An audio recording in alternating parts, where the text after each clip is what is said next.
Bashkia Selenis dhe fshatrat të cilat përfshihen në të, nuk janë në të njëjtin realitet si vite më parë. Nertil Bellaj, kryetari i kësaj bashkie, tregon se infrastruktura në Selenic është përmirësuar ndjeshëm, duke dhënë më tepër lehtësi në lëvizje. Bellaj thekson se edhe perceptimi i të bërit biznes në këtë bashki ka ndryshuar, duke bërë që sot pagat aty të jenë më të larta, duke i dhënë një arsye më tepër banorëve të qëndrojnë në Selenic. Afërsia e kësaj bashkie me Vlorën, sipas Nertil Bellajt, i krijon gjithashtu mundësinë shumë pushuesve apo edhe turistëve të huaj, të cilët zgjedhin Vlorën për pushime, të kthehen dhe të kalojnë disa ditë në Selenis dhe fshatrat aty, duke shijuar një ditë ndryshe. Kreu i Bashkisë së Selenisës, Nertil Bellaj, konfirmon edhe faktin që lehtësirat ligjore janë tepër të favorshme në zonat rurale, duke bërë që investimet aty të jenë më të mundshme. Kjo gjë sipas Bellajt ju jep një arsye më tepër emigrantëve për të ardhur në atë dhe edhe për të investuar, duke kontribuar në vendlindjen e tyre.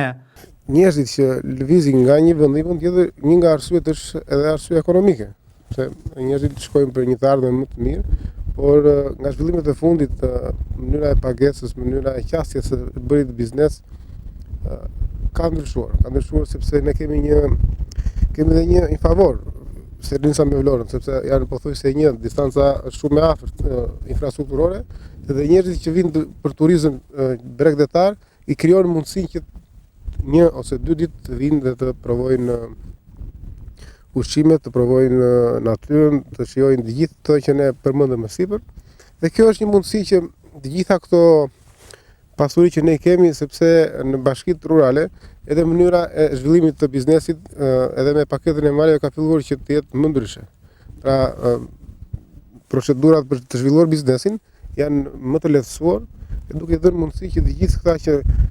kanë shkuar në Kurbet për një jetë më të mirë, tani me ato të ardhurat që kanë krijuar mund të investojnë dhe mund të fitojnë më shumë se që punojnë atje